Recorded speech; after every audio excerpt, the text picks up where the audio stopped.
দুই ম্যাচ আগেও মনে হচ্ছিল করাচি কিংসের প্লে অফ খেলার সম্ভাবনা তলিয়ে যাচ্ছে শূন্যের দিকে, যদিও গাণিতিকভাবে সম্ভব ছিল। পরপর দুই ম্যাচে তাড়া করতে নেমে দলকে জিতিয়ে অধিনায়ক ডেভিড ওয়ার্নার যেন গণিতকে পরিণত করেছেন বাস্তবে। টস জিতে বল করতে নেমে প্রথম ওভারেই করাচির হয়ে ডাবল আক্রমণ চালান হাসান আলী। রানের খাতা খোলার সুযোগ না দিয়ে ফেরান কোয়েটা গ্ল্যাডিয়েটর্সের দুই ওপেনারকে। তারপর কোয়েটাকে ম্যাচে ফেরানোর প্রয়াস চালান রাইলি রুশো আর অধিনায়ক সৌদ শাকিল। রুশো তুলে নেন এবারের আসরে তার চতুর্থ 50, খেলেন 54 বলে 90 রানের ইনিংস, শাকিল করেন 57 রান। শেষে দীনেশ চান্ডিমালের 17 বলে 30 রানে ভর করে কোয়েটা বোর্ডে জমা করে 195 রান। এভাবেই সবাই আপন হয়ে উঠুক ইসপির আপন করার সাথে। ইসপি আপন করার স্বাদ। তাড়া করতে নেমে ওপেনিংয়ে 58 রানের জুটি গড়ে লক্ষ্য সহজ করে দেন করাচির দুই ওপেনার।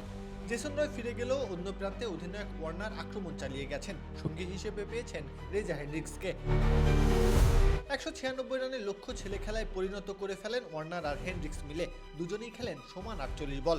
অধিনায়কের ব্যাট থেকে আসে 89 আর হেন্ড্রিক্সের সংগ্রহ 87। করাচি জিতে যায় 9 বল হাতে রেখেই।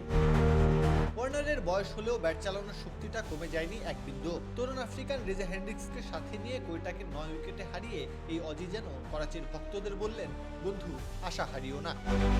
প্রত্যহ কাব্য, খেলা 71।